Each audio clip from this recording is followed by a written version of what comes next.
Well, hello. It's Thursday night, 7:30, and call the Wild Outdoors live with our fishing report tonight. Um, we're gonna get into some tips and hopefully have some discussion. Just depends on how many people show up tonight. Been getting a lot of views. I'm real appreciative of that. I've gained a lot of subscribers the last few weeks. I'm real happy with that. Creeping up on 100 subscribers. Hello, Mary Beth. And what I'm going to do is, once I hit 100 subscribers, I'm going to give away a free trolling fly that I make. And this will be similar to what it's going to look like. But I will let you pick the colors. And that'll come with all the beads and the hooks and all the good stuff. Ready to fish. So what I'll do is, once I hit the 100 subscriber mark, I'll just have everybody email me that wants in it, and I'll pick a name out of all the emails, and I'll send that person probably a couple of flies. So let's get into the fishing report. I got almost 3 pages of it tonight, so I'm going to use my marker so that I can keep track here. Alright, we're going to start down in South Haven, Michigan. It's not a good report if you're fishing perch, but the boat's fishing in 120 feet of water and deeper. We're doing decent on flies and meat rigs. However, I've had some reports of bad weather this past weekend that kind of changed the fishing a little bit, and I've got nothing any more current than that. So basically the lake flipped and the fishing has slowed a bit. But I'm going to tell you right now, the fish are going to start staging. With the lake flipping, that's bringing colder water up, so we're going to be able to fish shallower. I believe it's pretty much flipped out here in front of Frankfort as well. We've had a little different winds. And I know this morning in Frankfort, a bunch of fish ran into the Betsy Lake, and I'm sure a few of them ran upriver. We've had some northerly winds, so it is what it is. We don't have the big mob of fish here yet, so the fishing's still going to be good. But if you got a small boat, you don't want to get out on Lake Michigan, you want to fish the drowned river mouth, which they call Betsy Lake, you're probably going to catch fish. There was quite a few of them in there this morning, the 3 reports I got. So you want to be out there to cash in on a bite. It could happen anytime. Alright, St. Joe, basically the same story. Lake flipped over the weekend, slowing the bite. Bad weather kept most people from getting out this week. Some were trolling in close around the pier heads and boxed a few coho and steelhead, and perch actions considered slow to dismal. So Grand Haven, salmon action is a nice mixed bag. 80 to 199 feet of water, 50 to 100 down. Glow spoons, plugs, and meat rigs, we're all taking decent numbers of fish. Give me a second here, I gotta turn on a little light here. My lighting is horrible in this place. Let's see. Best actions early in the morning and later evenings till a little after dark. And that's pretty much going to be the same story all up and down the lake shore right now. It's an early morning bite is the best, and then evenings, basically 10-15 minutes before sundown to half hour, 45 minutes after it's dark, is when most of the action's happening. Okay, Muskegon, king action has been reported good in 80 to 100 feet of water, 50 to 100 down. So they're going right on the bottom there. Glow spoons, glow plugs, flies, and meat rigs are all producing. Again, early mornings, late evenings, which seem to be the trend. Pentwater, I got a slight report from Pentwater this week. Decent action in 100 to 200 feet of water, 50 to 90 feet down. The old standby greens, blues, glows in the spoons. They're getting a few on plugs there, and then a few are being taken on meat rigs and flies as well. Ludington, salmon are hit or miss. If I was going out there, I'd be trying straight out and to the south, 120 to 200 feet of water, 50 to 75 feet down. That seemed to be boxing some fish down there. Big Sable Point, they're fishing in 100 to 130 feet of water, and then in another place they're fishing 175 to 250.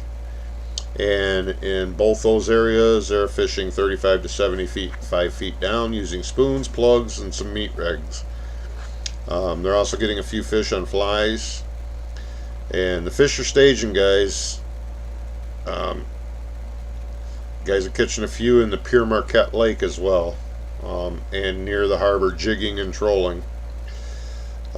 It's an early staging. The big run of fish is in the area, is still out to come, or still to come.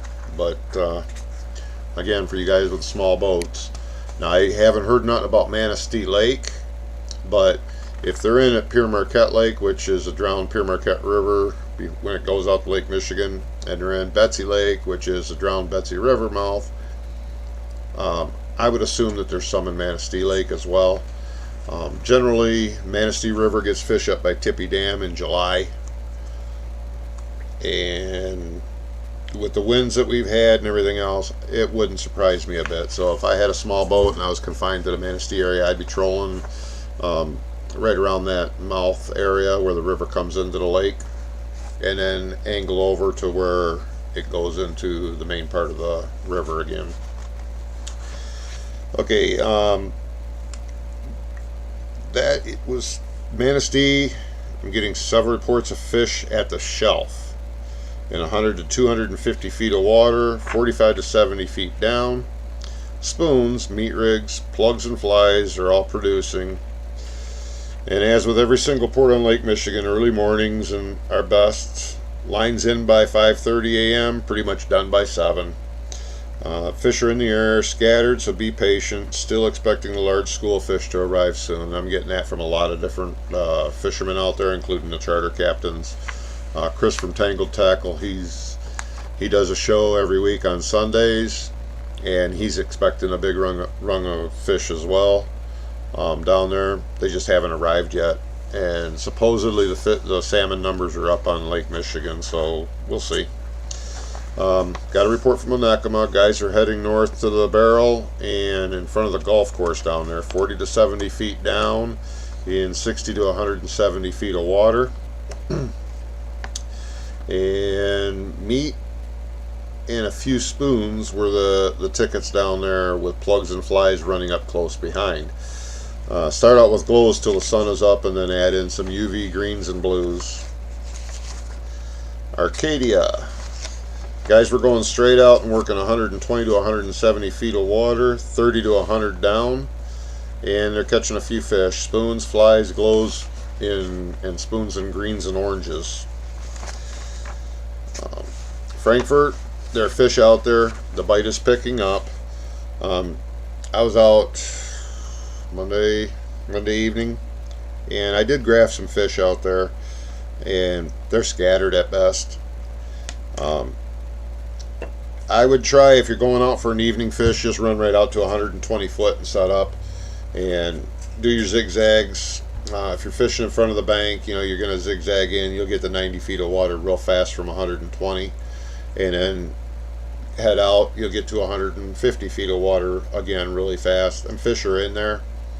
I had one hit myself, but there was a guy a couple hundred yards in front of me, and he pulled two in a matter of 20 minutes. I watched him. He was running lead core, and it appeared to have a spoon on it from what I could see, but he also had a flasher that was about a foot long on it, just a silver. I guess some of the guys call them dodgers. I call them flashers because they don't really dodge, but it is what it is. He was running that, and apparently it made a difference because I wasn't getting nothing. Let's see, 30 to 75 feet down in Frankfort. They're getting them on plugs, spoons, flies, and meat rigs. Greens, blues, glows, and oranges. And there's still a lot of steelhead in the area out there. That's why you want to run them oranges.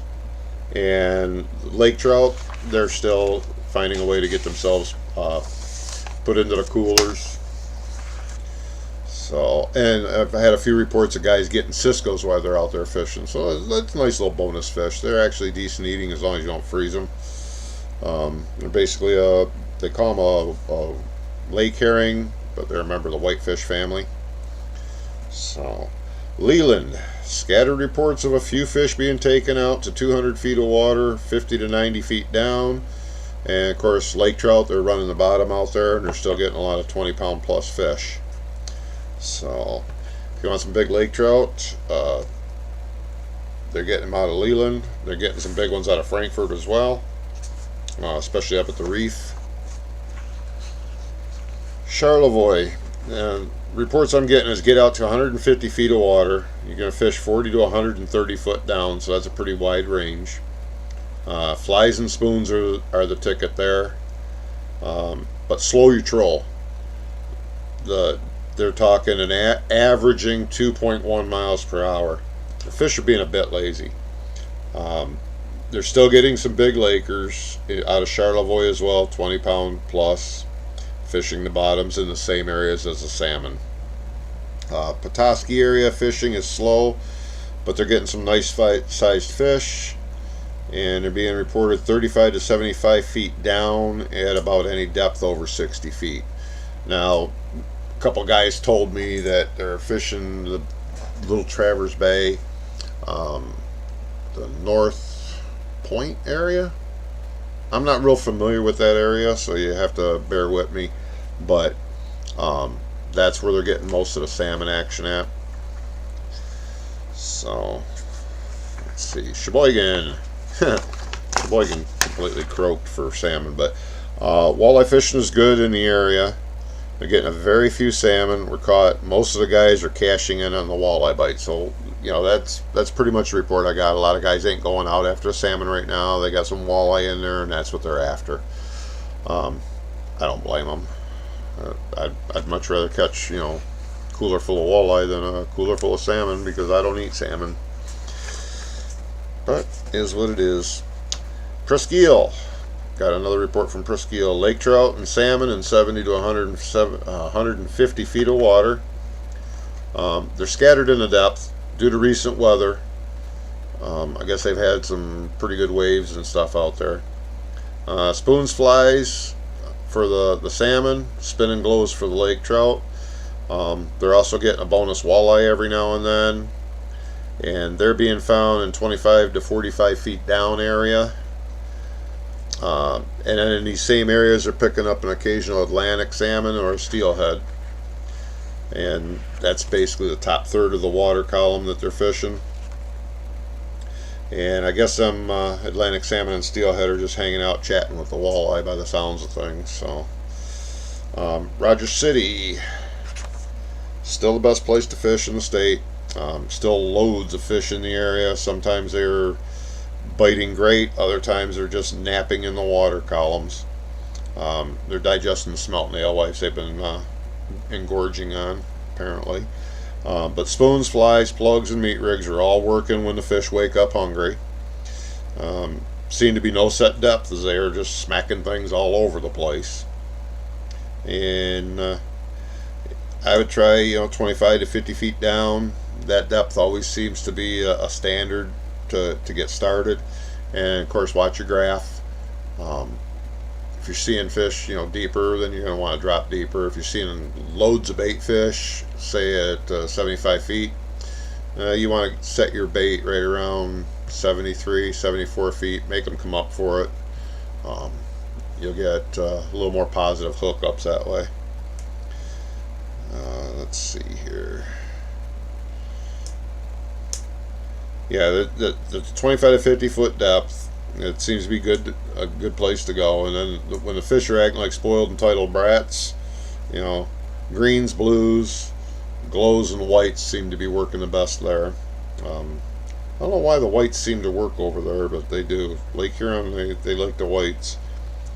Alpena fishing is 90 to 135 feet of water, and the people are getting salmon and trout. Spinning glows on the bottom for the trout.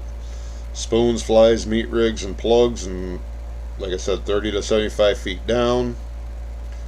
For salmon, the walleye are slow and inconsistent out on the lakes and upriver, but the pure fishermen are scoring a few at night on crawlers. They're also getting some catfish at night, so if you're going out there for walleye with the night crawlers, you're probably going to end up with some catfish too, which they're always fun to catch. And you get them the right size, they're pretty darn good eating as well. Oscoda, they're getting walleye at the mouth of the Asaba River, not in great numbers. You got to work for them. A couple guys are getting steelhead out a bit from there. The weather has been turbulent up there in that area, so lots of my contacts didn't even go out this week. Was told the guys getting out, we're not bragging about anything special, so that's Oscoda for you. But the fishing's yet to improve in Oscoda. Like I said, once some fish start coming in, they're going to want to go up the Sable River, and they like to stage out there for a week or two, and that fishing's going to get hot. So we'll keep paying attention to that. Taos, again, the weather's pretty shitty. The guys that did brave it and get out got some walleye action.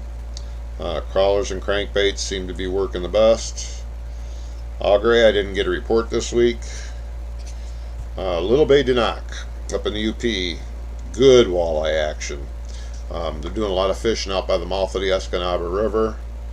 And then Black Bottom, another friend of mine told me about. I'm not sure where that is. I'm sure if you ask the bait shop up there, they'll tell you where it is. But and again, they're using crawler harnesses and crankbaits. So Big Bay Denak is getting a few perch being caught. I had one of my guys tell me that they're getting some smallmouth out there. I'm not really much of a bass fisherman, but for the guys that like to fish smallmouth, I'm assuming they're casting in amongst the rocks and stuff like that for the smallies. The perch you want to find about 30 feet of water, and go from there with it. If you can graph your weed beds, and that's where I would start out and try. Manistee. There's not many getting out this week out of Manistee, and reports are fair. A few salmon, a few lake trout was reported to me, or as it was reported to me, I should say. It is cheaper to go to the store and buy the fish that have been gill netted than it is to put the gas in your tank and try for them. So that sounds real enthusiastic. All your Lake Superior harbors, almost all are reporting good catches of lake trout. A few salmon. Whitefish Bay had a few coho in it, and lake trout.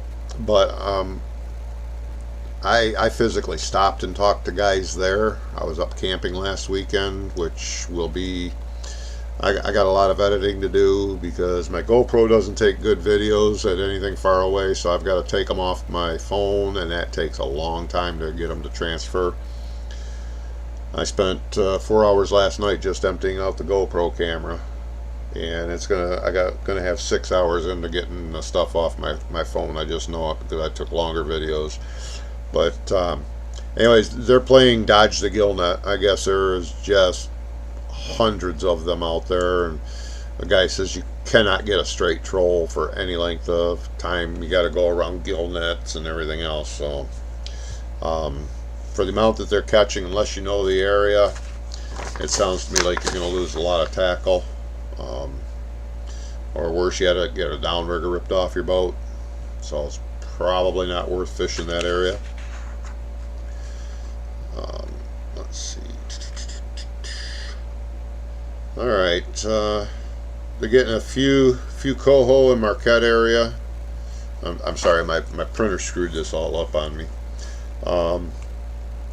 Again, they're just find the local and get the information on where at. They're just moving in and out, in and out, in and out. and watch the weather up there, because the wind will make it quite rough, and it don't take much. What gives us 2 to 3 foot waves on Lake Michigan gives them 6 to 8 foot waves up there on Lake Superior. So Grand Marais, also a few coho and an occasional king tossed in on that as well. St. Mary's River, scattered salmon, but they're getting a mixed bag. It's kings, cohos, Atlantics, and some pinks. The walleye are considered slow. Perch are considered slow. Cisco's are good. Guys are jigging the Cisco's. I was told try jigging around Drummond Island area. There's some places that they fish there. The bait shop will be happy to point you in the right direction. And then you're getting walleye and pinks up by the Sault Ste. Marie. That's pretty much it for the fishing report. I don't know why it made a 3rd page, but it did. Make sure I got everything here. Yeah, okay. I got a fishing tip for everybody this week. Comes from a co-worker. I just use his initials, a TK, and he says when you get your first fish, take your spoons, flies, whatever it is, slide them across that fish, peel scales, whatever you got to do, get slime all over it. He's been doing it for years, swears it works. Things are slow. Sure can't hurt to give it a try, and it makes sense to me. So that's our fishing tip of the week. So I'll be out fishing early Saturday morning out of Frankfort. The reports have improved. I know a lot of guys came in with full coolers this morning. Of course, I won't hear about the evening chat or the evening fish until tomorrow, but last night they did fair to good. So it's definitely picking up. The fish are going to start showing up. I used to fish Platte Bay in my little 14-foot boat starting about August 12th. I used to never get skunked out there. Well, August 12th is Saturday, and the 2 little bays that are within Platte Bay, they call them East Bay and West Bay, and I used to fish East Bay a lot, which if you come out of the Platte River and you head to the north and follow the shoreline, it'll take you over to it. But you're basically 50 yards from shore and in 100 feet of water. And the fish gather in these 2 small bays. And when I say small, you run them for 2 miles, and they're probably a mile wide before they run up the Platte River. And it's a good place if you have a small boat to get coho, kings, a lot of kings. Once they're in there, it's mid-August, I'm going to call it the 18th or so, they'll be doing a lot of porpoising. They will hit your boats. If you're in a small boat, don't get too freaked out by it, even though it's going to make the whole boat shake. If you're wanting to fish them with a kayak, that's also a good place to go. There's only a couple wind directions that'll hit that bay, so it's fishable most of the time. But if you're coming from 131, following Deadstream Road down to M22, the stop sign there, if you look to the right on the other side of the road, you'll see a 2-track. You can follow that 2-track all the way back, and it ends at the lake. It's a couple miles back in there. There's a federal access site there. They got a nice changing room / pit toilet. You go out over parking lot. You go out over the hill and down the little hill, and that's Platte Bay, and that's right smack dab in front of the East Bay area. You can drop your kayak in there, paddle out 50 yards, and you'll be in 75, 80 feet of water, and you can start jigging, trolling, whatever you want to do. As far as getting to West Bay, I've never fished in West Bay. There's a lot of rocks between the Platte River and West Bay. Even in my 14-foot boat, they're very unnerving. So a lot of the water's so crystal clear, you'll be in 30 feet of water and them rocks look like you're going to hit them. They may be 10, 12 feet down there, but we're talking big boulders. And you'll see salmon taking off. You know, they're up in them shallows too. They're gonna go in and out of the Platte River quite a bit between now and their main run. They're gonna be stopping them at the lower weir. I'm sure that's already blocked off. But you know, if you want to see salmon during the day, in between fishing trips, just go down to that first weir. Once the gates open, you'll be able to drive right up to it. They got a nice parking lot. Get out, a short walk. If the gate's closed, then you got to walk all the way in there to the river, which is totally fine. They just don't want you driving cars until they open up that weir for use. But you'll see them. They'll congregate down below that weir. There's a nice little deep hole there, and you can get nice video of them and everything else. So hope everybody's doing good right now. I did about 20 minutes of fishing last weekend right from my campsite.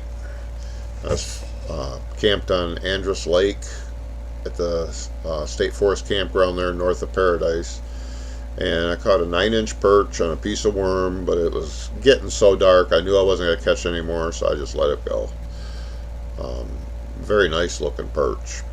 I was shocked. I expected to see the little parasites in them, and nope, didn't have any. So that was a weekend that I needed. I had a lot of fun. There's a couple of stands in Paradise selling whitefish when they have it. There's like a grocery store there. There's one on either side of the grocery store. One of them sells ice cream and tacos and burritos and a bunch of other stuff, and they were quite busy. I went down to the other one. It's a little red trailer, and I ordered the whitefish because it's something I've been wanting to do for years. The one place that I have stopped in on several times, they're closed down. Don't look like they've been open for quite a while, so I missed out on that. I'm assuming that was real good fish, but I bought the fish from the red trailer, and I'll tell you what, some of the best whitefish I ever had. I paid $15. You get 3 pieces of whitefish. You get coleslaw. The coleslaw was fabulous, and he loads up the bottom of that tray with fries. So you get a lot of food for your money, but the fish was absolutely fantastic, and it don't get much fresher than that. There's days he's always open as long as he has fish, but there's days that the gill netters don't get any whitefish. He don't open up.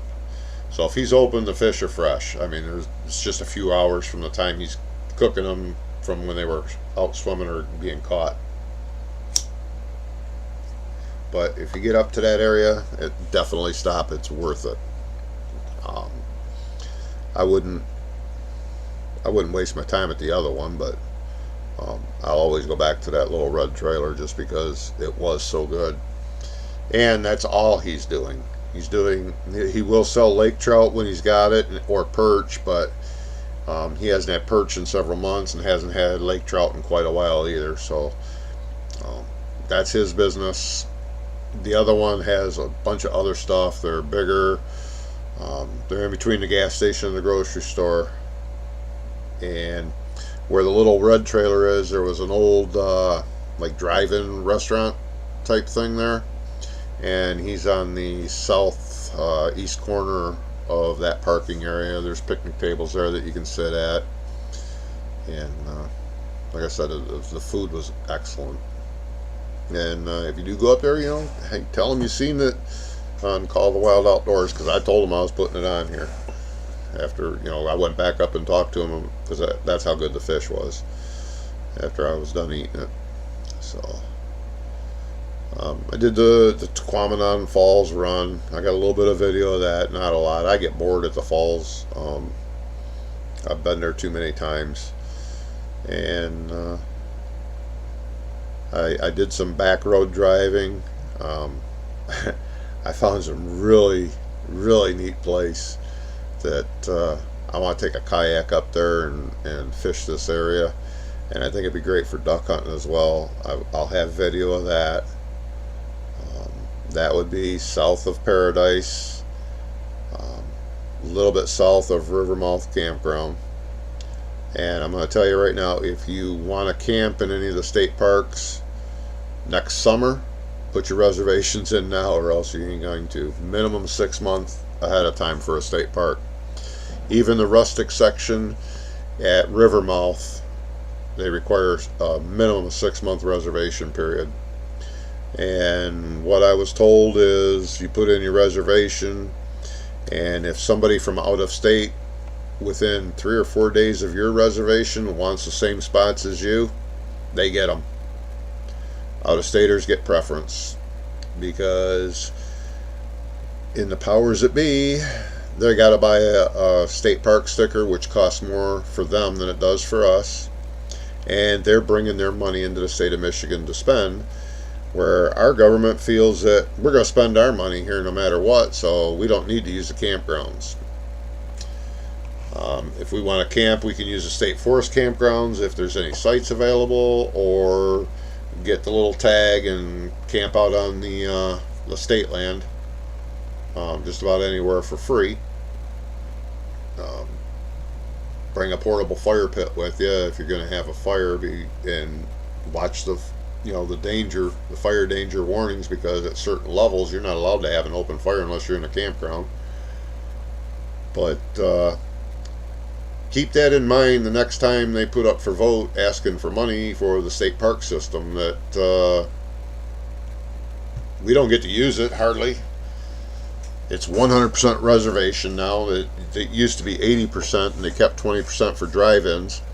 Now it's 100%, and out-of-staters get the preference. So if the out-of-staters get the preference, let them pay the upkeep on it. Don't take it out of our tax dollars for the out-of-staters to have all the access to it. That's the way I feel about it. I got really bummed out talking to that ranger, and when they were telling me about it, I couldn't believe it. And like she said, it made her sick as well. So she didn't think it was right, but money grubbing government, that's how it works.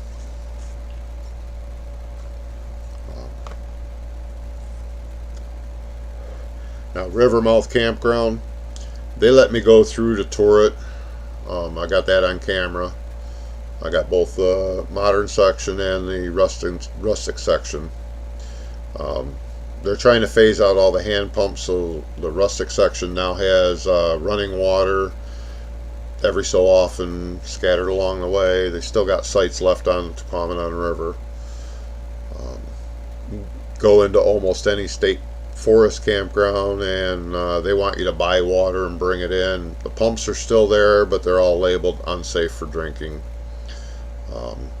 They were trying to get rid of hand pumps years ago when I was working in a water well business, because spiders can crawl up underneath. You name it, they'll come up with an excuse. The campground I was at, it was a boil the water. Well, all I used water for was cooking coffee, so I wasn't worried about it, but I wouldn't have hesitated to drink the water straight out of the tap either, so I'm not afraid of a hand pump. These newfangled kids, they can't drink out of the hose. They got to have a glass. They got to have the purified water in a bottle.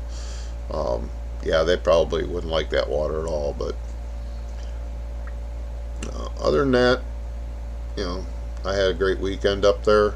I'd love to go again. I'm hoping to go at the end of the month, but I'll be going over near Escanaba. Won't be taking a camper this time. I'll be taking a tent, and I'll be taking a small boat with me, and I'm going to try and get some walleye on Low Bay de Noc. I've always done real good trolling out there, so I hope that stands. So, you still here, Mary Beth?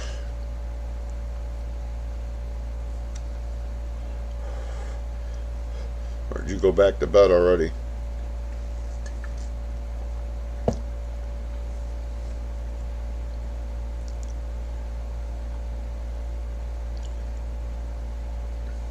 Yeah, me and Mary Beth did a lot of fishing together. She's in some of my videos. She lives down in Florida.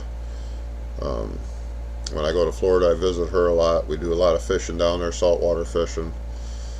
Um, so she's no stranger. She's strange, but she's not a stranger. So, but I think we're all strange.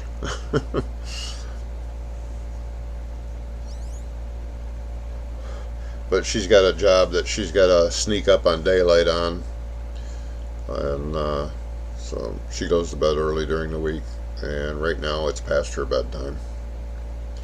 So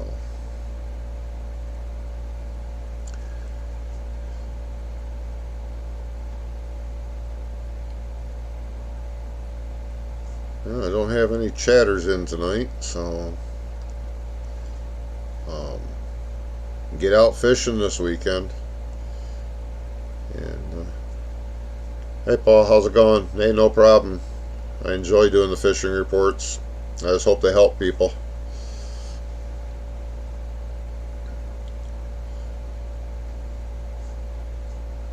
And some of that information, you know, it's a couple days old. Some of it's this morning and this afternoon. So guys report to me at different times. I contact them, they contact me.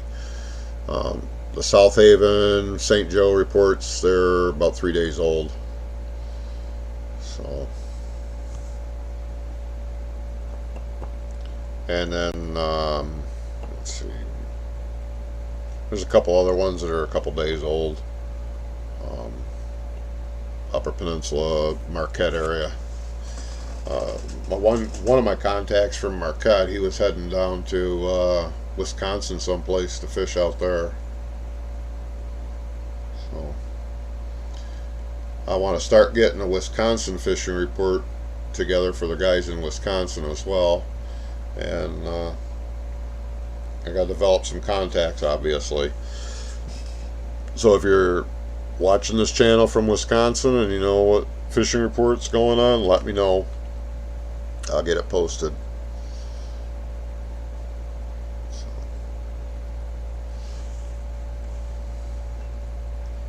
Yeah, I hang out on the Tangled Tackle channel a lot. Chris is a pretty formative guy, and I like doing business at Tangled Tackle as well. They're real helpful down there.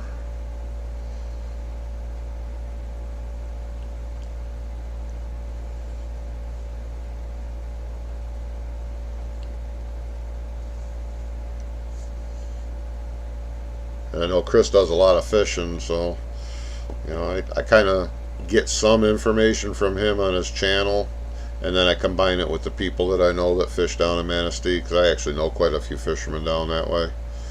I'd say from Ludington to Leland, I have quite a lot of contacts, and my reports don't always come from the same contacts. So, but I try to always include something that Chris is talking about in my reports, because he's usually really accurate on his reports.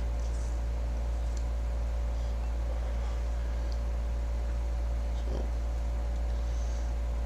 well, it looks like it's going to be a short show tonight, and like I said, I'm going to get a camping video up, and some of the videos I pulled off my camera yesterday, they're from Memorial Day weekend. I'm going to get that edited and get a multi video up.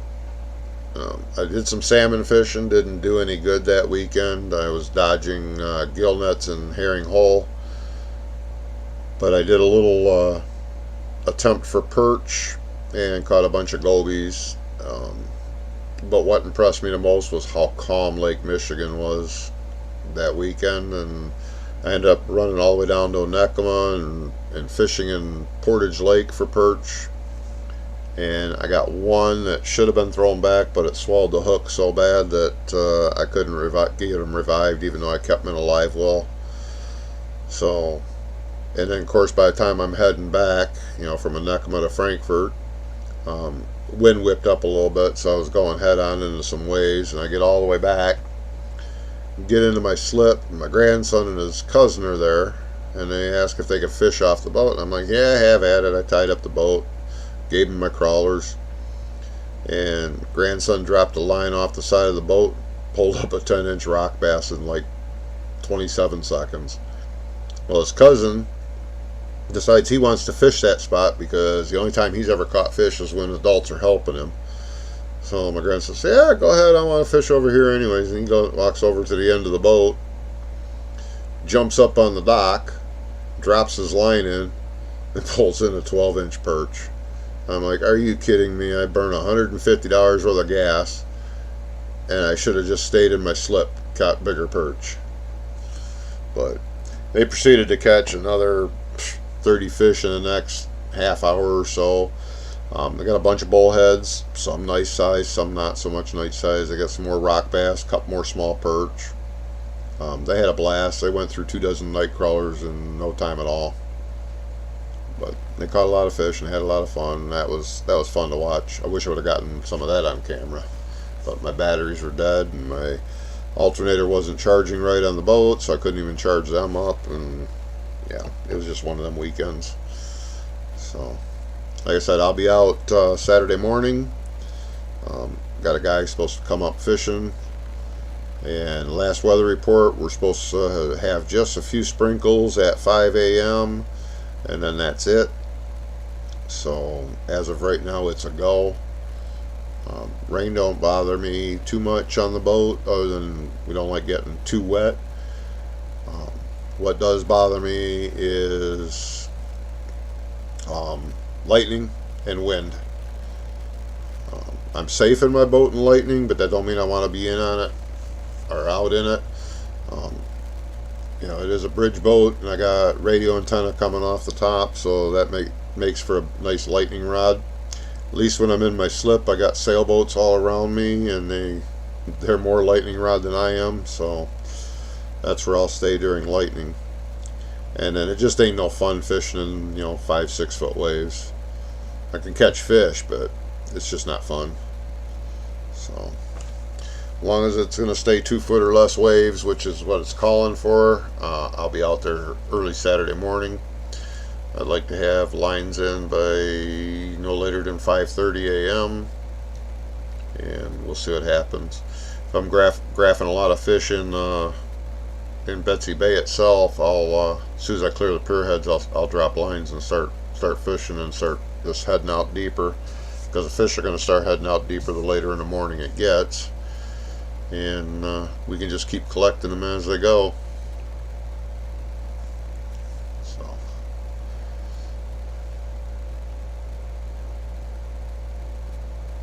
whereabouts are you going to be at, Doe Hunter?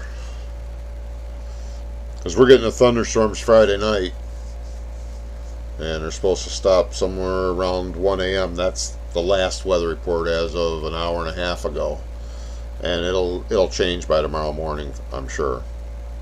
I went and gassed up my boat tonight after work because I didn't want to mess with it in the rain tomorrow. So I got 2 full tanks of fuel right now for Saturday, even though I won't burn nowhere near that much in the next 2 weeks of fishing.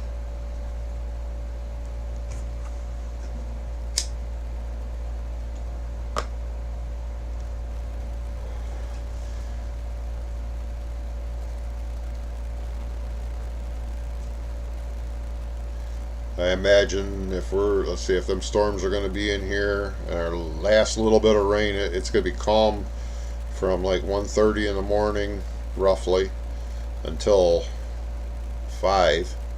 And we're supposed to get some sprinkles at 5, and that's basically all it is. It's calm for less than 1/10 of an inch of rain. If you're on the east side of the state on Lake Huron, yeah, that could make for a miserable morning of fishing. They're not calling for a whole bunch of wind during these storms that are coming in, but you never know what happens. I mean, Michigan weather's so hard to predict.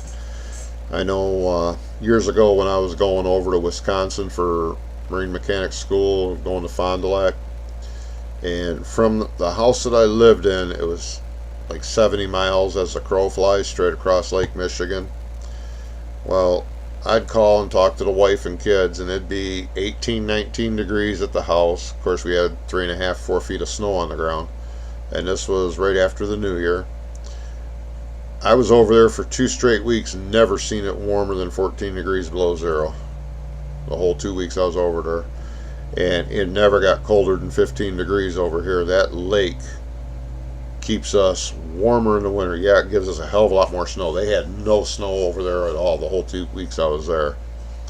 And then in the summertime it keeps us cooler. I've been over there for Marine School April. We still had knee-deep snow here, and literally it was like driving down to Florida over there. There was leaves on the trees. I drove through a thunderstorm. I drove through a tornado warning, and it was 75 degrees the whole time I was there. I was there for 3 days, and I don't think we got any warmer on this side than 20. So yeah, it's two different weather patterns, and I'll talk to my son who lives in Oshkosh, and they're always 10 to 12 degrees warmer than us. But he'll call me and say, "Oh, you out on the lake?" "No, why?" "Well, just had a thunderstorm come through, so it'll be there in a couple hours." I'm like, "Well, okay." Nothing. The lake just eats it up.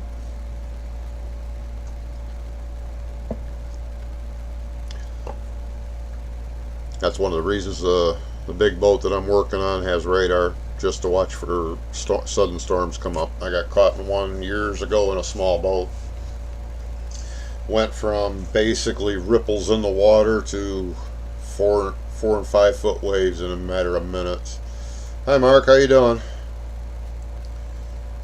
Yeah, I mean literally we were fighting a salmon at the time, and well, my son was, and we went from, like I said, ripples to 4 and 5 foot waves, and we ended up losing that fish.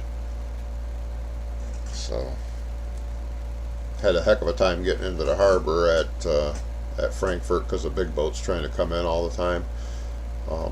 One charter boat who happened to know me, he slowed down, tooted his horn, and basically protected me to get through the pier heads, because the wind was coming right smack dab out of the north. And trying to turn that 14-foot aluminum boat with a 5.5 horse motor on it wasn't easy. That was my last try, and then I was just going to go around to the south end of the pier heads and beach it on the Alberta side and just walk it across to get into the river. But he signaled me through, kept the other boats from coming through, and then pulled up alongside of me until I got through the pier heads and kind of protected me from the waves. And I thanked him for it, and he's like, "That's no problem." He says, "That happened to me a few years ago in about the same size boat." He says, "So I could see what kind of trouble you were having." He says, "You go with the low horsepower for trolling, right?" I'm like, "Yeah." He's like, "Yep, same with me." He says, "And it doesn't pay when you get into something like this." I said, "Well, I had just told the boys, this is, we had the fish on. I said, as soon as this fish is in, we're going to call it, and head in, because I could see way off to the north some dark skies. And I didn't know if they were headed our way or not. And I says, let's just get out of here." And too late, wind hit, and I mean it was sudden. And I never did take that 14-footer too far from shore, but we were south of the harbor, and we were probably in 40 feet of water, which put us about 300 yards off of shore.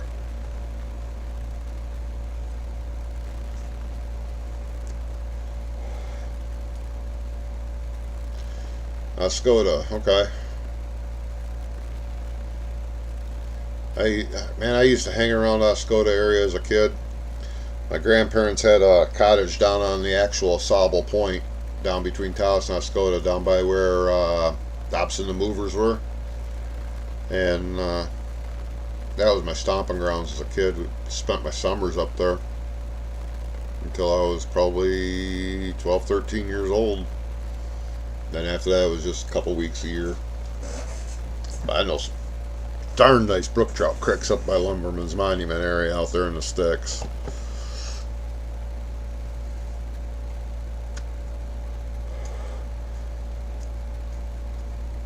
Yeah, if you do any good out of Oscoda, let me know. Because the reports I'm getting from over there, they're not good. But A lot of my contacts don't even live in that area anymore. I've got 3 guys that I talk to that they fish it once in a blue moon, and they've got some friends that fish it a lot. But if I can get a hold of some fishermen that are actually fishing it, I think I can give a more accurate report for that area. But I do know them fish are going to be staging soon, and it's probably a matter of any day right now. And just get the right wind, and you'll be up to your knees in fish. What I like about Oscoda fishing is not only do you get the kings and the cohos, but you get some pinks, you get some Atlantics. You get a real nice mixed bag over there.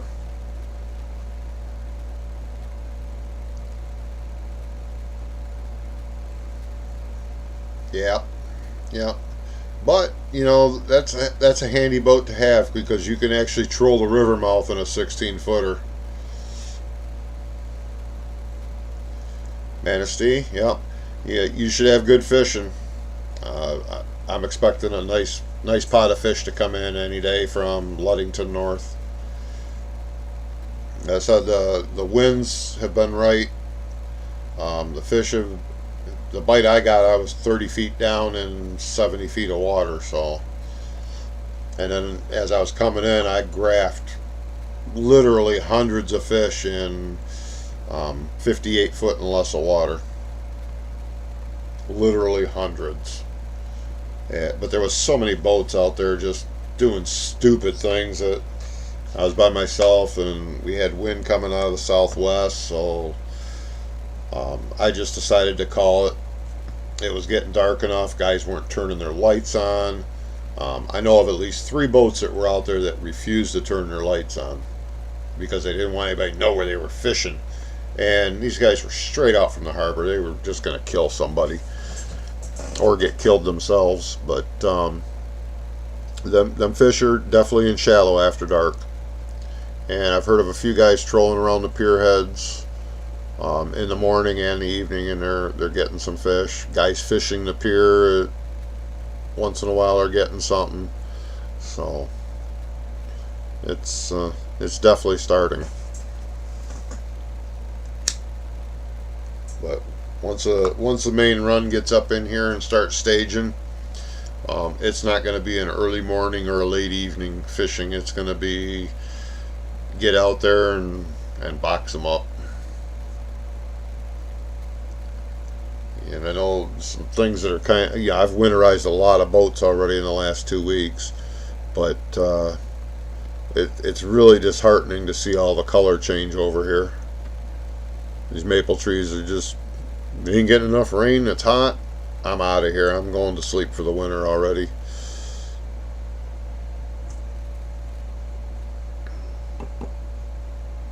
I hope that don't mean it's going to be a early winter. I don't mind cool weather, but I don't want freaking snow in mid-October. I got too many boats to winterize. Nothing's more, it's too hot to winterize boats right now. It's not an exciting job to do right now. You can't really get excited over winterizing boats, but we get down into the low 70s and 60s. That's fine, but you start winterizing boats when it's 30 because your hands are getting wet and stuff. Your hands get cold real fast. And then there's always people that wait till the last minute, especially with PWCs, which you can't wait till the last minute on those things. They freeze up. If we get to 27 degrees at night, they're going to freeze up. Where, an IO, if it gets 27 for a night and then it's warming up above freezing during the day, they're probably not going to have any problems. But like a Sea-Doo, it's going to be toast. You're going to be blowing base gaskets on the old 2-strokes and blowing exhaust hoses and stuff on the 4-strokes.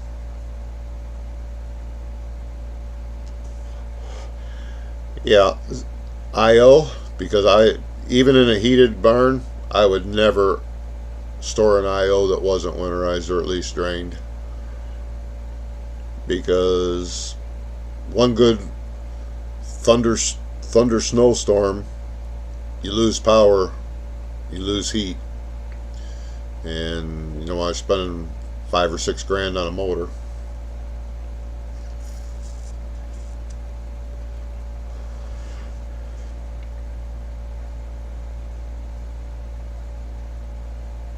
Okay, yeah, as long as you're draining it, you're pretty safe.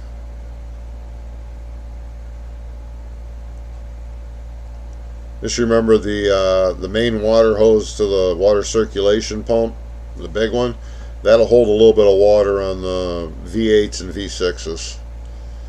She holds about 2 cups of water up into your circulation pump, and the only way to get that out is to physically unhook the top of the hose, hold the hose low, and let it drain off.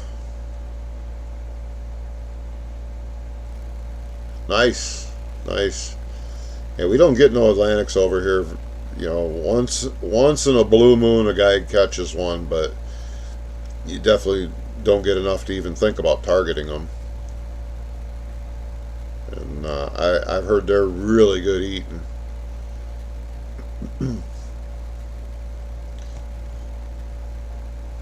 The engine pump or the pickup pump?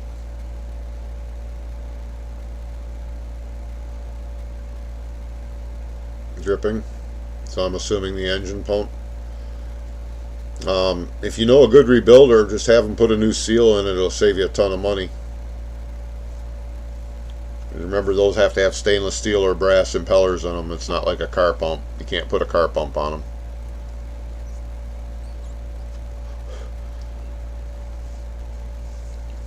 I know a lot of guys that put car pumps on them, and they're pretty sorry because they normally won't even last a full season. The only time you can get away with a car pump on those is if they have a completely closed cooling system where they're holding antifreeze.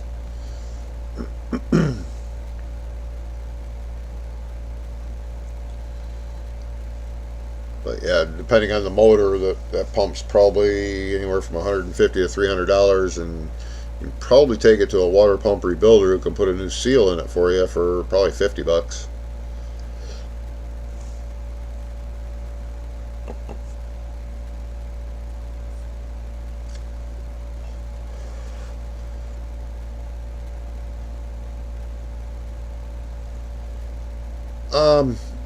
I don't know if they do or not, but there's a lot of shops throughout Michigan that actually rebuild that stuff. Same thing with alternators and starters, and you take it in, they'll rebuild it for you.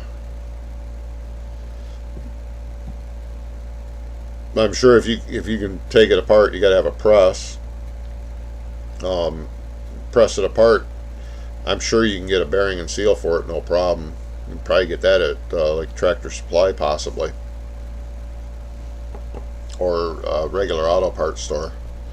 Okay, well, it'd be worth a try. You know, if nothing else, it'll save you a little bit of money. And there's usually no core deposit when you buy a new one anyway, so it's definitely worth a try if you're going to do it over the winter. I'd definitely pull it apart and see if you could rebuild it.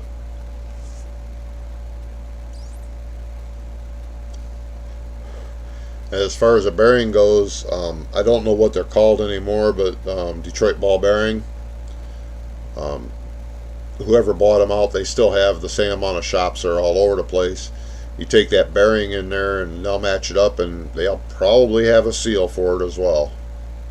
And it might not even be a bearing, it might just be a bushing, and they could probably help you out there too if you can't find a rebuilder.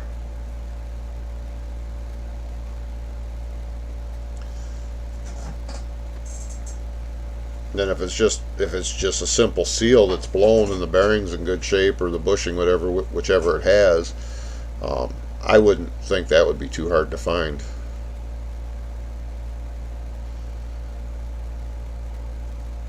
It very, very possibly could be, and the bearing might actually be fine.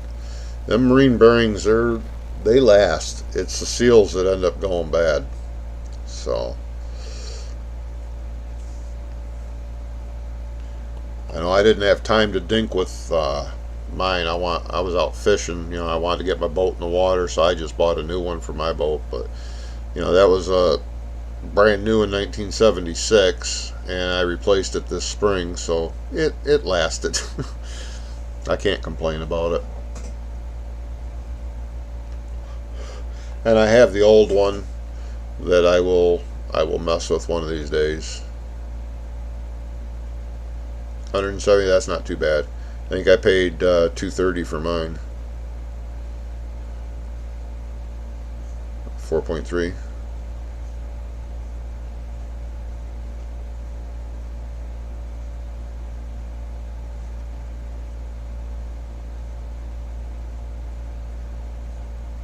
Yep. I know I winterized 4 ski boats the last 2 days, so that's going to make things a little nicer for the guys out on the inland lakes, getting them ski boats out of there. And then I've done 3 PWCs, 6 or 7 pontoon boats, and a couple of just runabouts.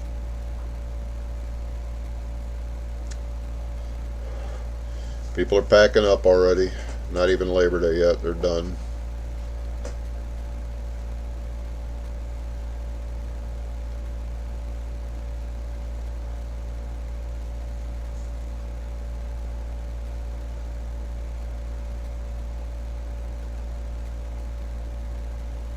But yeah, if you guys ever have any questions about boat repair, let me know. That's what I do for a living. I'll try to help you out as much as I can.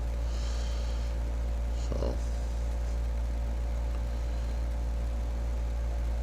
if you know anybody looking for a salmon fishing boat, let me know, because I'm going to have one for sale here pretty soon.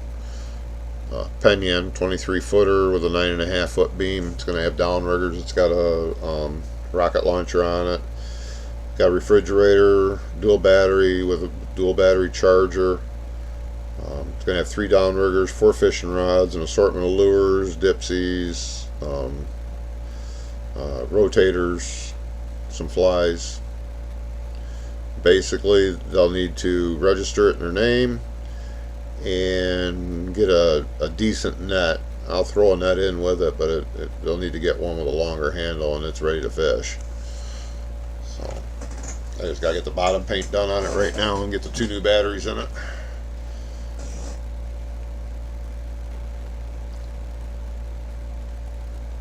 That's good.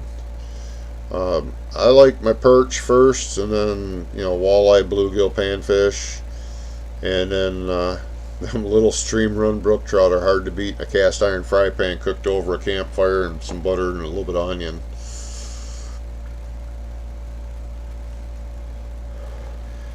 I know I want to get over and try for some Atlantics one of these days, and then the other one I want to try to catch is some pinks.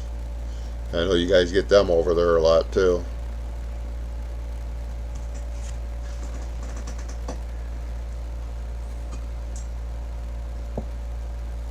Basically what we get over here are kings and cohos. And then there's a lot of steelhead and lake trout, but once in a blue moon somebody catches an Atlantic, and even less than once in a blue moon somebody will pull a pink in, and I think they just got lost. Ended up over here on this side of the state. Probably followed the wrong school of alewives.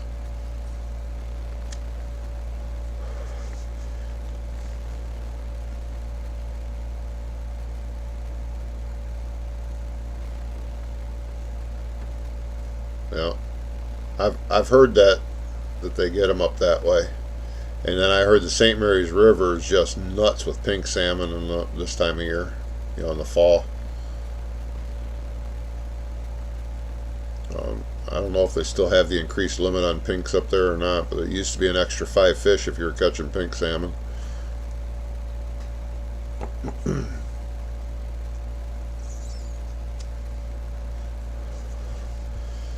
I know the Platte River Fish Hatchery, they're growing Atlantics in it, but what I don't know is if they're planting them over here on this side of the state or not.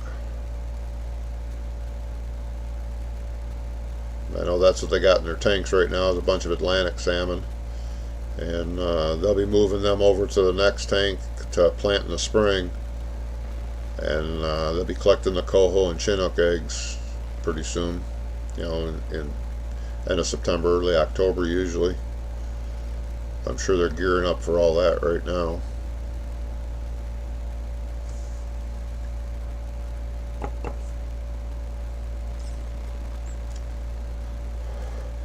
That Platte River fish hatchery is about 7 miles from my door. Nice. They do a lot of perch fishing up that way too by Detour, if I remember correctly. They get some nice perch up there.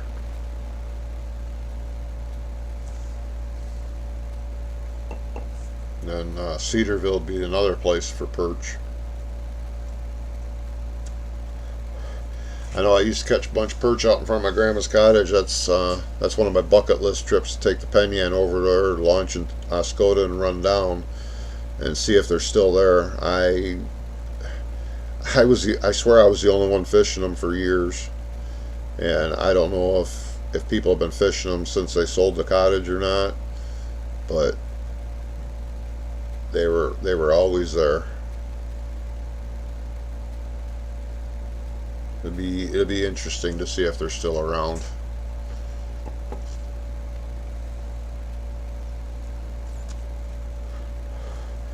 I know the swamps that used to be out back are all dried up, or they were the last time I was over there. That was very depressing, and we caught so many frogs and snakes and stuff out of them swamps, and bow and arrowed carp, and to see them all dried up when, you know, some of them were 3-4 foot deep of water and quite large. I realize things change, but didn't see it changing all through the years. It was just like, you know, I hadn't gone over there in about 11 years, and then I went over there and it was all dried up. Jim Gowanlock's property, it used to be down at the end of the road, that was all sold off. Now there's some cottages back in there by Spencer Lake and stuff. Spencer Lake, we used to sneak back in there and catch bass, and they fixed the dock on it, but I don't think you can catch bass there anymore. The water looks awful shallow. Used to catch a lot of Massasauga rattlesnakes up in that area too. 2 boats are enough. Well, I don't have a wife, and I've got 4 right now, and that's I want to get down to 3. So got to keep the 14-footer because my little keel will pull it around, and it still has a use. And then I'm going to have the Penn Yan for running over to the east side of the state. That's the boat I'm in right now. And then the Slick Craft, I'll keep it docked in Alberta. That's a 28.5 foot cabin cruiser with a 12 foot, almost a 12 foot beam on it. But I can't see myself ever getting a boat now that's only got an 8 foot beam after having a 9.5 to 10 on the Penn Yans. They're just so much more stable in the side to side moving around.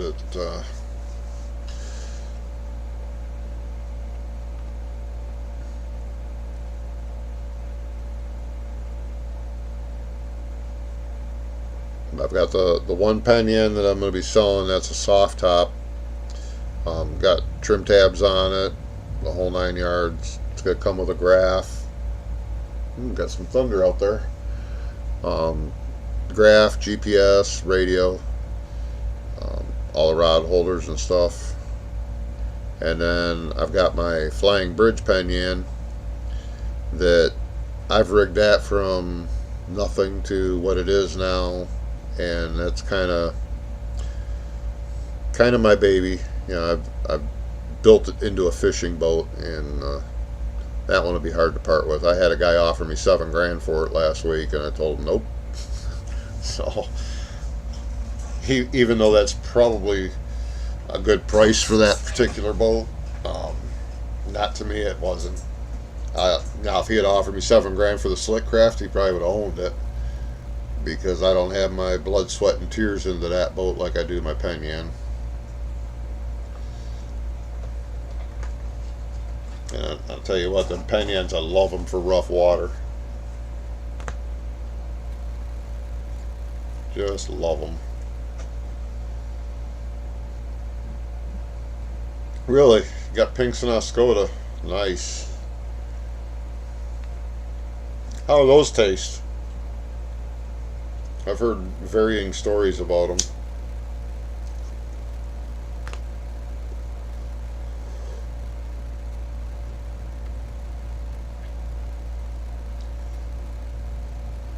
Matter of fact, somebody told me today if you catch them within a couple of weeks of them spawning, they ain't worth a darn. Even if you catch them in the lake, but if you catch them throughout the year, then they're really good. But again, I've never had them. I don't know. So.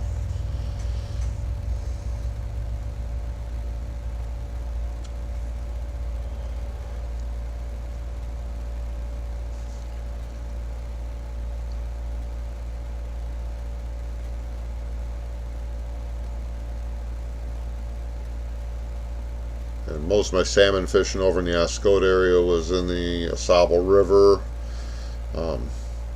I didn't have the kahunas to get up by Foot Dam at the time because that was still when snagging was legal. And they were throwing COs over the side into the water. I got downstream down by the railroad bridge and fished there. And then there used to be some old fire trails. They've timbered that area all off, but I used to go back in there as well. And then the Tawas River, did some salmon fishing in there. That would have been usually just before bow season started, so the end of September.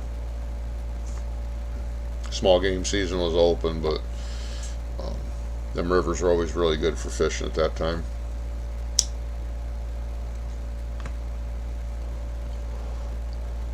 And then trolling for salmon, Lexington, Port Sanilac, I've killed those areas. Harbor Beach, did a lot of fishing there for salmon. I worked on a charter boat years ago. We used to get up in there in the spring and catch the springtime salmon run, and then again in the fall.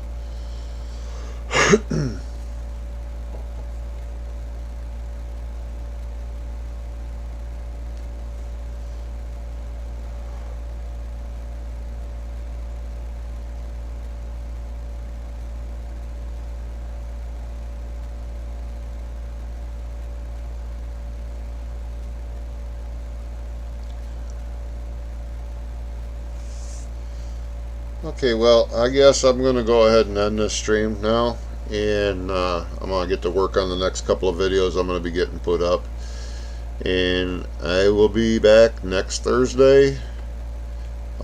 Watch for announcements, because if something comes up where I've got to go for the weekend and I take a Friday off, I'll do the live show on Wednesday. I'm still working out the logistics to get a live show going right from the boat that's usable. My phone will go on, but I can't get good video from the phone and fight a fish at the same time, so I'm thinking about taking this laptop out there and setting that up. I can set it on my table, and I may mess with that tomorrow night while it's raining, because I want to go out and do some work on the boat anyways, and just see what kind of video I can get from the table with this camera. I might even be able to stick the camera outside. It's got a little clamp on it, and then I can go live when we get a fish on, and people can actually watch what goes on, watch the chaos on my boat. So yeah, thanks, Paul. Hit the like button. It does help out my channel. It gets more views, and like I said, as soon as I hit 100 subscribers, I'm going to be giving away some trolling flies. Just send me an email. Anybody who sends me an email, they will automatically be included in the drawing. I'll put everybody's name into a thing and draw it. I'll draw it on the air, and I will send you a couple of trolling flies that I make, and I'll even let you pick out your own colors. or you can take the colors that work for me. But oh, for autopilot, well, the Penyan's got an autopilot and it's got an old C-Tech, and I managed to find that if I send the power head out to California this winter, he'll get that back running and send it back to me. So that one I should have going in the spring, and then I've got to buy one for the Slickcraft that I'm going to be putting on the water. I was going to put it on the water this year, and I decided that I'm going to just wait till spring. I want to do some other things to it. Yeah, I could definitely change to hydraulic on the Slickcraft if I needed to. But the Penyan with the dual station, I don't want to mess with having the hydraulic lines running through there. I've worked on too many hydraulic systems that blow a line and it just makes a mess, and if it was to blow up on top, it'd send oil all down through my electronics, and I just don't want to do that. Better than steelhead. Okay. Alright. You know what, the boat launch in Frank launch be up there mid-September. I believe they were $7. They may have raised it this year to 10. But you got a 16-foot boat, you said? Go over to Alberta.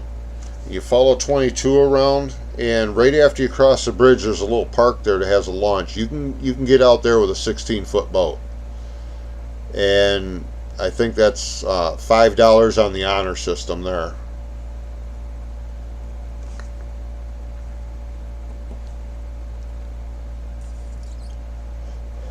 Well, I got cable on mine. It's a straight inboard on all my boats, so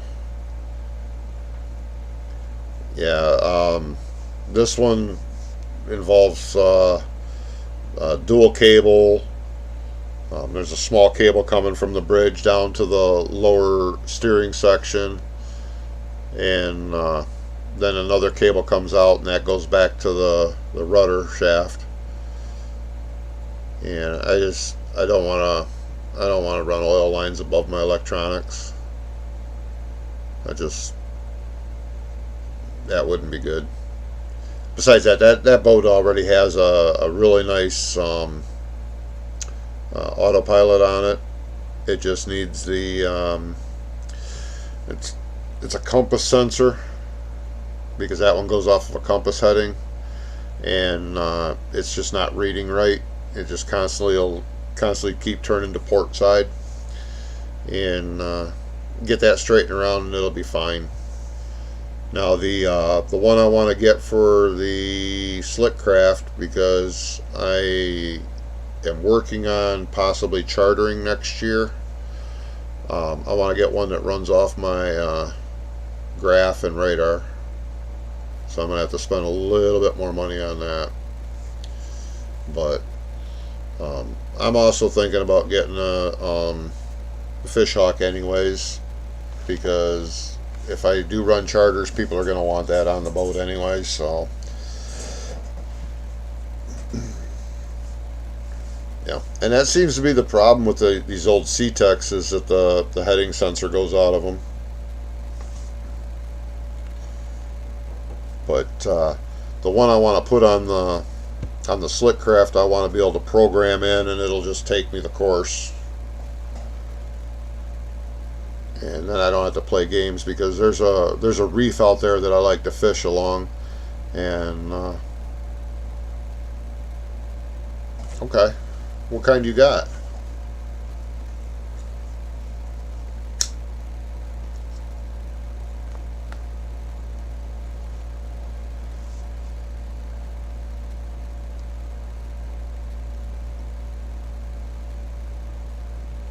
I know the one I was looking at, they're talking like $5,000 for it, and that's me installing it. Lowrance. You know, I'm having a problem finding anything with a Lowrance autopilot. It seems like everything out there is Garmin or Cytex. I'll have to dig deeper. I got time, because that boat isn't going in the water now until spring. I want to make sure that all that wiring's right. That guy ran too many thermostat wires for heavy power.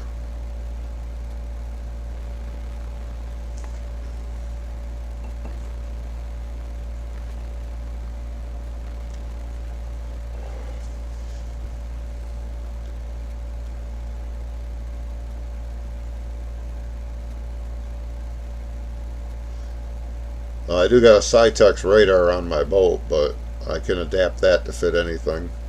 That's not all that hard to do.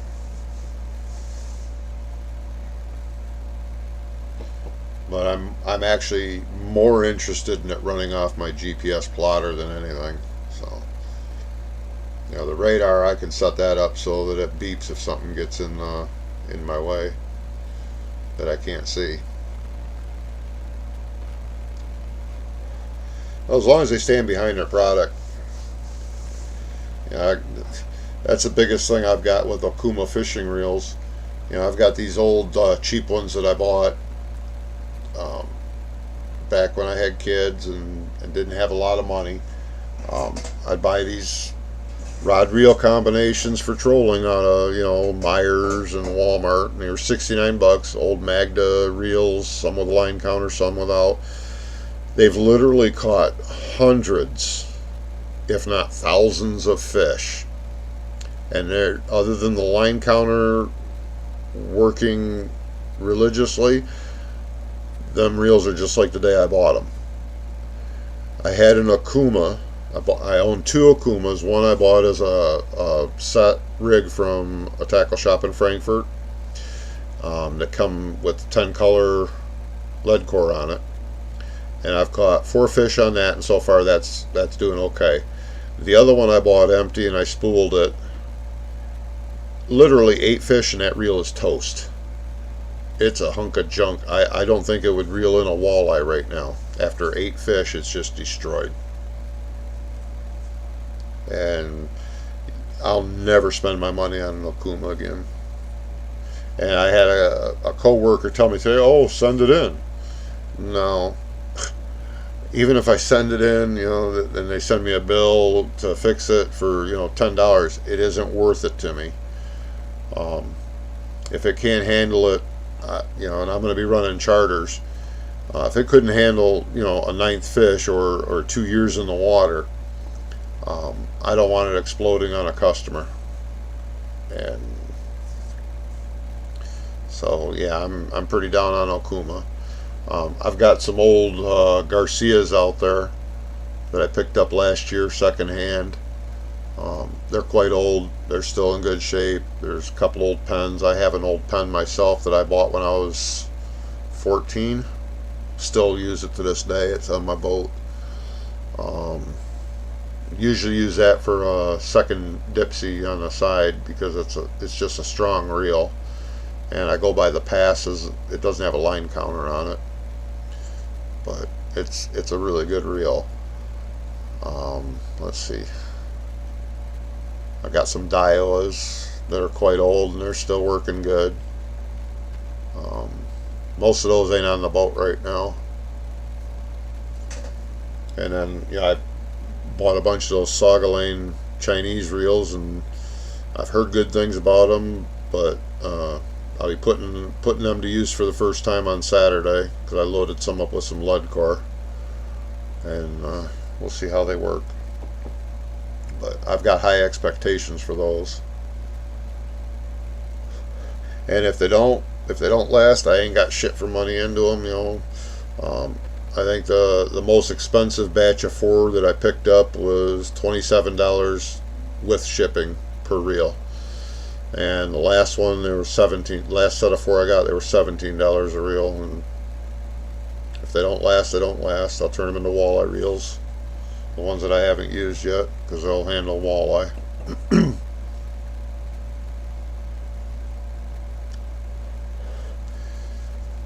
Yeah, I hear everybody talk about upgrading the drags and stuff like that. I've never done such a thing, and to me, I'm not going to buy a reel that I have to upgrade the drag on to make it functional. That just makes no sense to me. If the company offers an upgraded drag, why ain't they putting that in the reel to begin with? You know, that's my thought on it. So you shouldn't have to buy something, you know, especially a product like a Kuma, where you know you're spending $100 basically on a reel, and it can't even reel in a dozen fish. And it was never dropped. I was the only one who ever operated that reel. And you've seen my videos online. I ain't hard reeling them in. I'm fishing salmon to get the fight. I'm not trying to horse them in or anything like that. So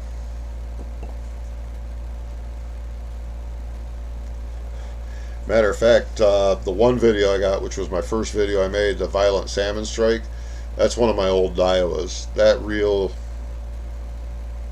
you can hear the clicker in it. I've never done nothing to that but respool the line in it, and it was on a walleye rod that day. But that's how a reel should be. And my cheap Meyer brand reels, like I said, love them. The only thing that's bad is the one that I got, the line counter. You hit the line counter button to reset it, and sometimes it don't work for a week or so after that. Then all of a sudden it'll start working. You just don't reset it. And maybe this winter I'll pull it apart and fix a little gear or cable that's in there that runs on the line counter.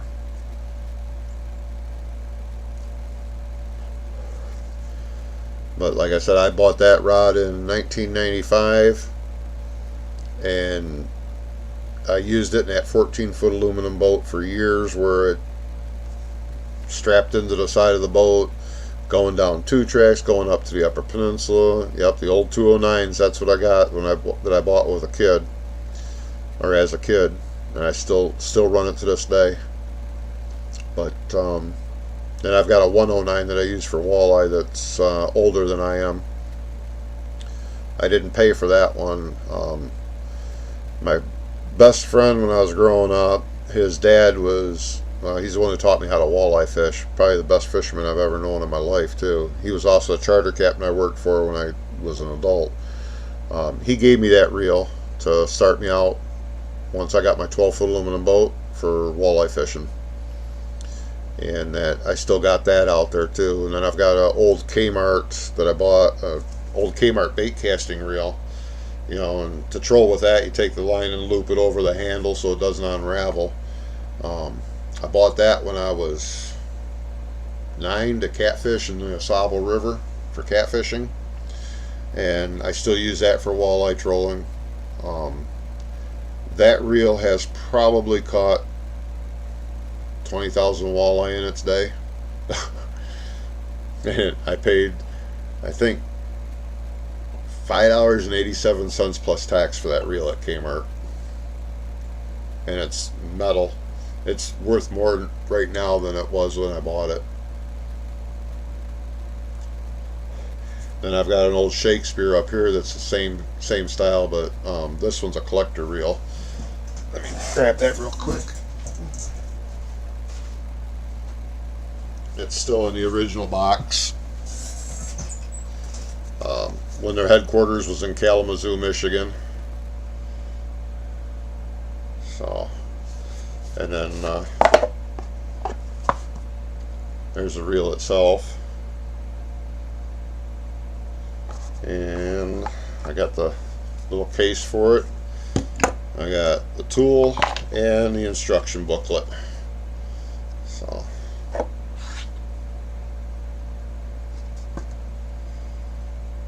and this reel will probably get sold at some point. Worth a whole lot more than what I paid for it, I know that. Like I said, it's good to excellent condition. So, but right now it's my wall hanger. That reel, I think I tracked it back to being made in the late 40s, but don't quote me on that. Yeah, too many plastic parts, and salmon don't like plastic parts. They like to melt them. They definitely like to melt them. Just like when I was a kid, I can remember buying 202s. You know, you had to take the nut off the handle, pull the handle off to get it out of the plastic casing to clean it up or grease it. Because, you know, I beach fished up at Sable Point. There was always ponds up there caused by Lake Huron that had bullheads and perch in them. And that's what we fished. And of course, you know, as a kid, you just lay your fishing rod down, angle it a little bit, and wait for the tip to vibrate. Well, they'd get sand in them, so you got to take it apart and clean it. Now these 202s, you know, you shake them wrong and they come apart because the threads don't match up. It's all plastic gears. The old black ones that I had were all metal gears. You know, I wouldn't give 2 cents for a Zebco reel, push button reel right now. My dad loves them, but I don't. I like my open face reels for casting and stuff. Yeah, I used to go down to this little place when I lived in Emily City called Mill Creek, and it was off Caldwell Road and M53, and they called it the Caldwell Road Dam, and it was just basically a dirt, I can't even think of what you'd call it, a dike with a tube coming out of it. Well, the salmon would come up this river in the fall, and they'd be trying to jump up the tube and get to the other side. They never made it, but I'd go over there and tight line with 6-pound test line. And yeah, I had to run down the river a little bit when they'd go down the river, but I caught some really nice salmon out of there, just dinking around as a kid and, well, teenager. That was with open face reels. Push button would have never done none of that stuff. And then that creek got steelhead on it in the spring as well. Oh, you know right where it is, Mark?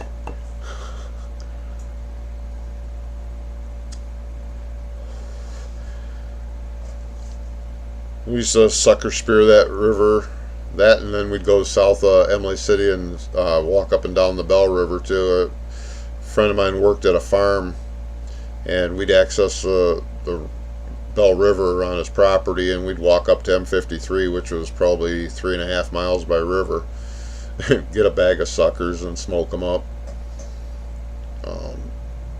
Some of the pike that we seen in there, I can remember seeing at least a 5.5 foot long pike, but the thing was only about that big around, you know, 2 inches around, and silver colored, and it was a regular northern pike. I talked to a biologist about it. Yeah, we caught him, but that fish didn't even weigh 4 pounds. And talked to a biologist about it. He says, yeah, that's what happens to them things in them creeks. They get long and skinny and they stay silver colored. Okay. We'd spear carp. You know, just kid stuff.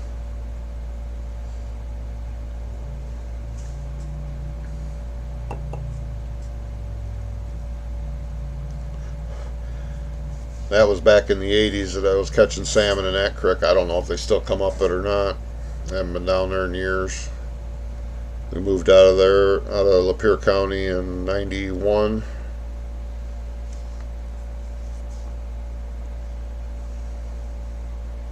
Went down a couple times and did the pass shooting for ducks and geese on the Lapeer State Game Area, but that's about it.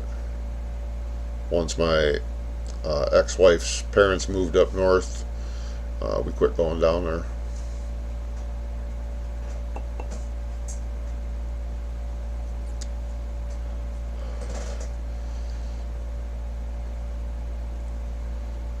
But I caught a lot of fish out of that creek. A lot of salmon. I can remember going down and tight lining. Gary Turnquist was a local CO, and he's the one who kind of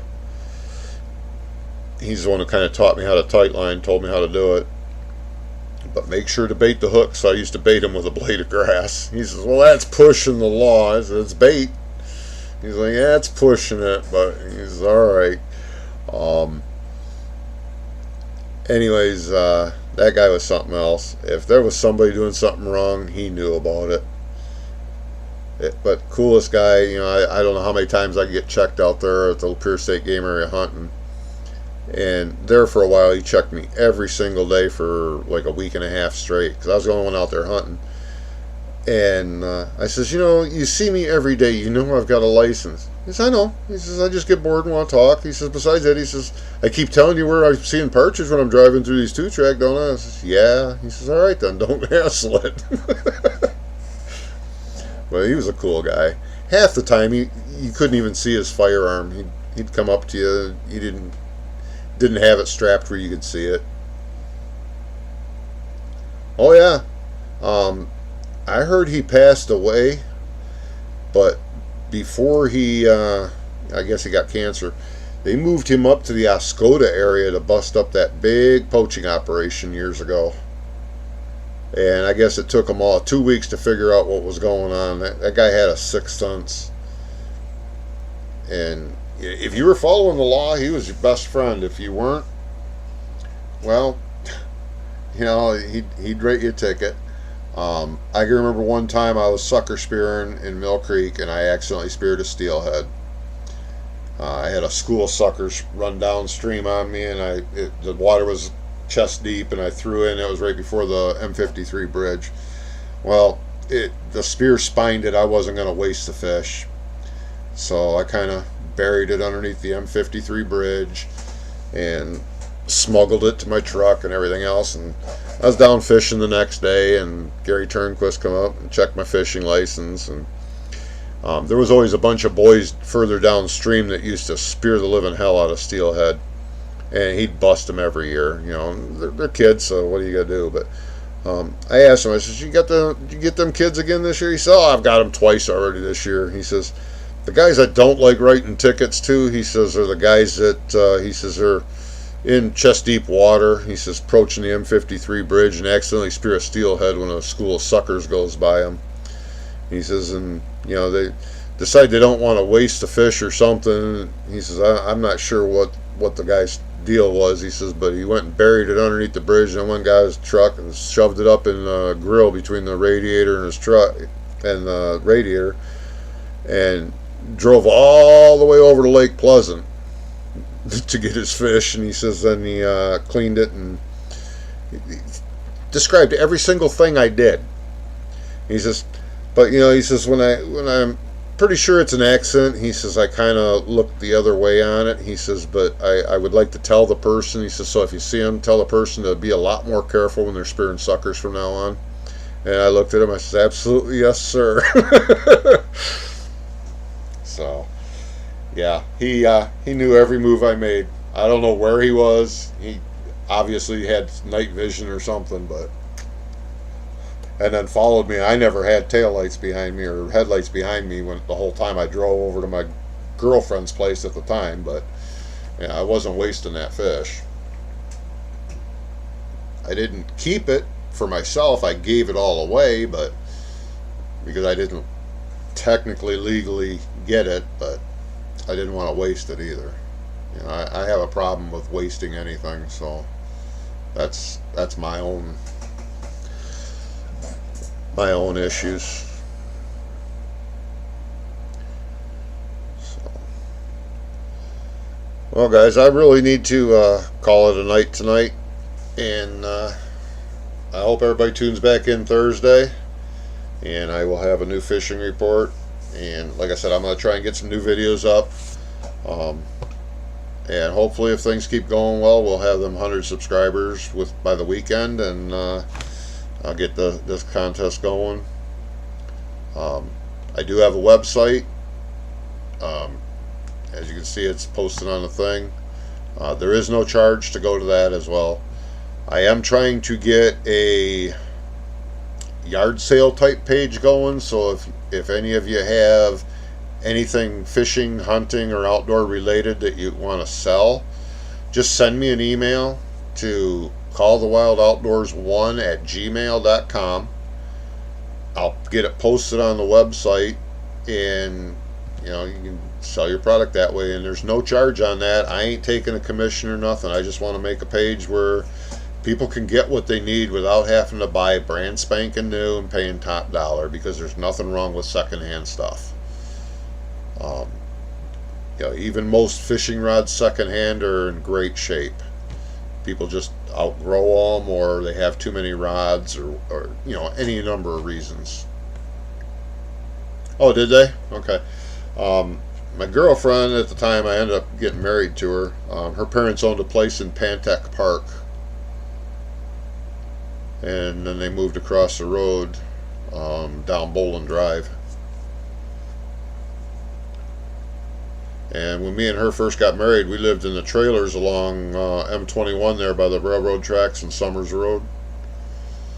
And then when I lived there, my parents had a place on the corner of Lehrman and Fairground, right on the little lake there.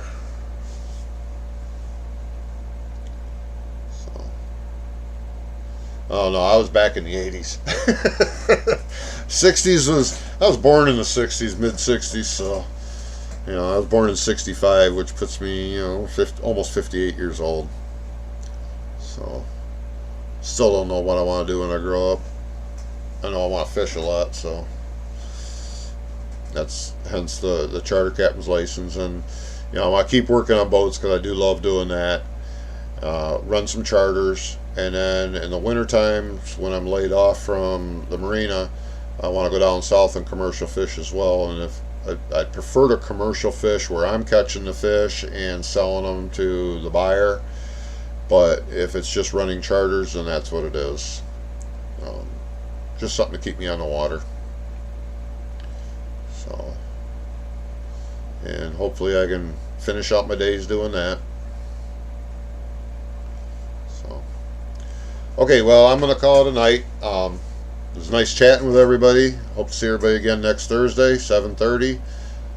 If something comes up where I've got to cancel Thursday's show, I will have it on a Wednesday night, and I will post it in the channel and on my Facebook page, which is COTW Outdoors. And everybody tight lines and have a great weekend, and stay safe out there.